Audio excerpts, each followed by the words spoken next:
Hi friends, welcome to our channel Janani ಅಡುಗೆ ಮನೆ. ಇವತ್ತು ನಾನೊಂದು ಒಳ್ಳೆ ರೆಸಿಪಿ ಜೊತೆ ಬಂದಿದ್ದೀನಿ. ರೆಸಿಪಿ ಏನಪ್ಪ ಅಂತ ಅಂದರೆ ಎಗ್ ಕರಿ.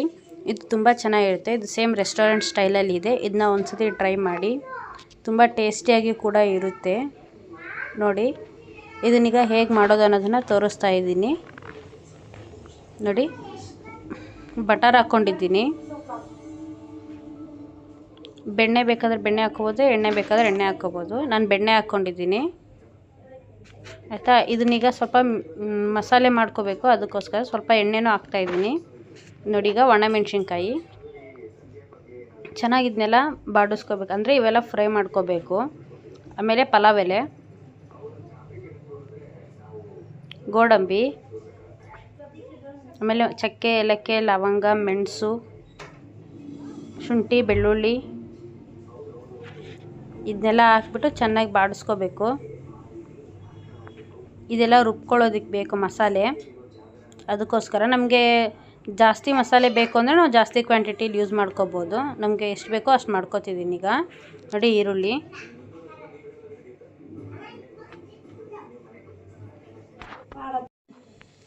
ಚೆನ್ನಾಗಿ ಬಾಡಿಸ್ಕೋಬೇಕು. ಫುಲ್ ಸಾಫ್ಟ್ ಆಗಬೇಕು, ಆ ಥರ ಬಾಡಿಸ್ಕೋಬೇಕು ಇದನ್ನ.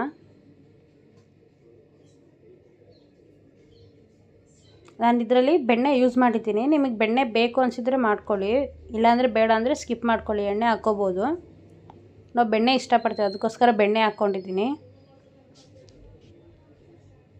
ನೋಡಿ, ಇವಾಗ ಟೊಮ್ಯಾಟೊ ಹಾಕ್ತಾಯಿದ್ದೀನಿ. ಟೊಮ್ಯಾಟೊ ಕೂಡ ಫುಲ್ ಸಾಫ್ಟ್ ಆಗಬೇಕಿದೆಲ್ಲ.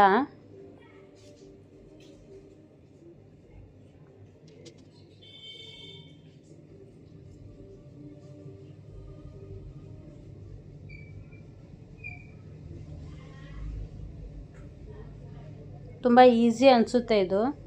ನೋಡಿ, ಇದಕ್ಕೆ ಸ್ವಲ್ಪ ಖಾರದ ಪುಡಿ, ಉಪ್ಪು,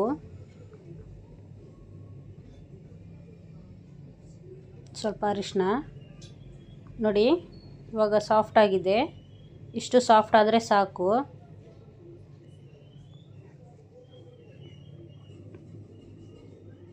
ಇದೀಗ ತೆಗ್ದಿಟ್ಕೋತಿದ್ದೀನಿ. ಸ್ವಲ್ಪ ಆರಬೇಕಿದು. ಅದು ಈ ಕಡೆ ಸೈಡು ಬೇಯಿಸಿಟ್ಕೊಂಡಿರೋ ಮೊಟ್ಟೆನ ಈಗ ಇದರಲ್ಲಿ ಡ್ರೈ ಮಾಡೋದು. ಸ್ವಲ್ಪ ಹಂಗೆ ಉಪ್ಪು ಖಾರ ಹಾಕ್ಬಿಟ್ಟು, ಆವಾಗ ಟೇಸ್ಟ್ ಚೆನ್ನಾಗಿರುತ್ತೆ. ಆವಾಗ ಮೊಟ್ಟೆ ಸಪ್ಪೆ ಸಪ್ಪೆ ಅನಿಸಲ್ಲ. ನೋಡಿ, ಖಾರದ ಪುಡಿ, ಉಪ್ಪು, ಅರಿಶಿಣ. ಇವಾಗ ಮೊಟ್ಟೆ ಹಾಕ್ಕೋತಿದ್ದೀನಿ. ನೋಡಿ, ಇದರಲ್ಲೇ 4 ಥರ ಕಟ್ ಮಾಡ್ಕೊಂಡಿದ್ದೀನಿ, ಒಳಗಡೆ ಎಲ್ಲ ಅದು ಉಪ್ಪು ಖಾರದೆಲ್ಲ ಹೋಗಲಿ ಅಂತ. ಆಮೇಲೆ ನೋಡಿ, ಈ ಥರ ಒಂದರಲ್ಲಿ 2 ಮಾಡಿದ್ದೀನಿ. ಈ ಥರನೂ ಮಾಡ್ಕೋಬೋದು, ನೀವು ಈ ಥರನೂ ಮಾಡ್ಕೋಬೋದು. ಎರಡೂ ಥರನೂ ತುಂಬ ಚೆನ್ನಾಗಿರುತ್ತೆ. ನಾನು 2 ಥರನೂ ತೋರಿಸ್ತಿದ್ದೀನಿ. ಇಲ್ಲ ಅಂತಂದರೆ ಬೇಯಿಸಿರೋ ಮೊಟ್ಟೆಗೆ ಅಲ್ಲಲ್ಲೇ ಚುಚ್ಬೋದು ಫೋರ್ಕ್ ತೊಗೊಂಡು, ಆ ಥರನೂ ಮಾಡ್ಕೋಬೋದು. ನಾನು ಜಾಸ್ತಿ ಇದೆ ಮೊಟ್ಟೆ, ಅದಕ್ಕೋಸ್ಕರ ಸ್ವಲ್ಪ ಸ್ವಲ್ಪನೇ ಹಾಕಿ ತೋರಿಸ್ತಿದ್ದೀನಿ. ನೋಡಿ, ಈಗ ಮಕ್ಕಳು ಕೆಲವೊಂದೊಂದು ಸತಿ ಸ್ನ್ಯಾಕ್ಸ್ ಏನಾದರೂ ಕೇಳ್ತಾರಲ್ಲ, ಅವಾಗ ಬರೀ ಜಸ್ಟ್ ನೀವು ಈ ಥರ ಬರೀ ಮಾಡಿಕೊಟ್ರೆ ಸಾಕು, ಖುಷಿ ಪಡ್ತಾರೆ. ನೋಡಿ, ಇದು ಇವಾಗ ಆರಿದೆ. ಇದನ್ನೀಗ ಮಿಕ್ಸಿ ಮಾಡ್ಕೊತಿದ್ದೀನಿ. Full soft paste ಆಗಬೇಕಿದು.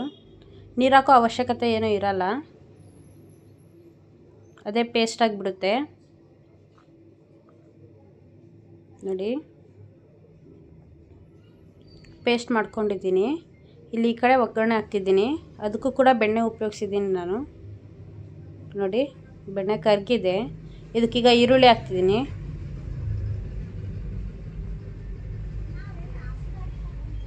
ನೋಡಿ, ಈರುಳ್ಳಿ ಹಾಕ್ತಿದ್ದೀನಿ. ಇದು ಫುಲ್ ಸಾಫ್ಟ್ ಆಗಿ, ನೋಡಿ, ಇದು ಈರುಳ್ಳಿಗೆ ಫುಲ್ ಗೋಲ್ಡನ್ ಬ್ರೌನ್ ಬರಬೇಕು, ಅಲ್ಲಿ ತನಕ ಬಾಡಿಸ್ಕೊಳ್ಳೋಣ. ಈಗ ಇದು ಕಲರ್ ಚೇಂಜ್ ಆಗಿದೆ. ಇವಾಗ ಪೇಸ್ಟ್ ಮಾಡಿ ಇಟ್ಕೊಂಡಿದ್ವಲ್ಲ, ನೋಡಿ ತೋರಿಸ್ತಿದ್ದೀನಿ. ಇದಕ್ಕೆ ಸ್ವಲ್ಪನೂ ನೀರು ಹಾಕಿಲ್ಲ, ಹಂಗೆ ಪೇಸ್ಟ್ ಮಾಡಿರೋದು. ನೋಡಿ, ಇದಕ್ಕೀಗ ಸ್ವಲ್ಪ ನೀರು ಹಾಕ್ತಿದ್ದೀನಿ. ನಿಮ್ಗೆ ಎಷ್ಟು ಬೇಕೋ ಅಷ್ಟು ಹಾಕ್ಕೋಬೋದು.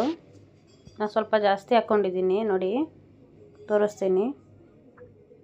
ಅದಕ್ಕೀಗ ಸ್ವಲ್ಪ ಉಪ್ಪು ಖಾರ ಪುಡಿ ಆಗಲೇ ಹಾಕಿದ್ವಿ ಅಲ್ವಾ, ಇವಾಗ ಮತ್ತೆ ಸ್ವಲ್ಪ ಹಾಕೋಣ. ನೋಡಿ, ಖಾರದ ಪುಡಿ, ಉಪ್ಪು,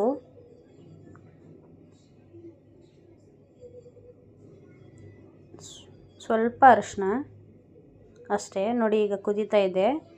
ಇದಕ್ಕೀಗ ಮೊಟ್ಟೆ ಬಿಡ್ತಾ ಇದ್ದೀನಿ. ಡ್ರೈ ಮಾಡಿ ಇಟ್ಕೊಂಡಿದ್ನಲ್ಲ, ಆ ಮೊಟ್ಟೆ ಎಲ್ಲ ಬಿಡ್ತಾ ಇದ್ದೀನಿ. ಕುದಿವಾಗ ಬಿಟ್ಟರೆ ಸಾಕಿದು.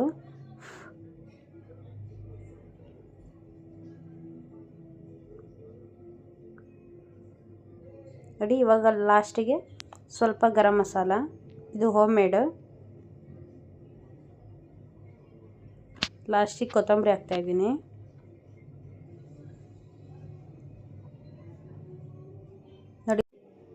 ನೋಡಿ, ಎಗ್ ಕರಿ ರೆಡಿಯಾಗಿದೆ ರೆಸ್ಟೋರೆಂಟ್ ಸ್ಟೈಲಲ್ಲಿ. ನೋಡಿ, ಒಂದ್ಸತಿ ಟ್ರೈ ಮಾಡಿ, ತುಂಬ ಚೆನ್ನಾಗಿರುತ್ತೆ. ಇದನ್ನ ಚಪಾತಿ ಜೊತೆ ಕಾಂಬಿನೇಷನ್ ಆಗಿ ನಾನು ತೋರಿಸ್ತಿದ್ದೀನಿ. ನೀವು ಬೇಕಾದರೆ ಪೂರಿ, ರೋಟಿ ಅದ್ರ ಜೊತೆನೂ ತಿನ್ಬೋದು. ಒಂದ್ಸತಿ ಟ್ರೈ ಮಾಡಿ, ತುಂಬ ಚೆನ್ನಾಗಿರುತ್ತೆ. ನಿಮಗೆ ಈ ವಿಡಿಯೋ ಇಷ್ಟ ಆದರೆ ಲೈಕ್ ಮಾಡಿ, ಶೇರ್ ಮಾಡಿ, ಕಮೆಂಟ್ ಮಾಡಿ ಮತ್ತು ಸಬ್ಸ್ಕ್ರೈಬ್ ಮಾಡ್ಕೊಳ್ಳಿ. ಹೊಸ ರೆಸಿಪಿ ಏನಾದರೂ ಬೇಕು ಅಂತಂದರೆ ಕಮೆಂಟ್ ಮಾಡಿ. Thank you. ಮತ್ತೆ ನೆಕ್ಸ್ಟ್ ವಿಡಿಯೋ ಜೊತೆ ಸಿಗ್ತೀನಿ.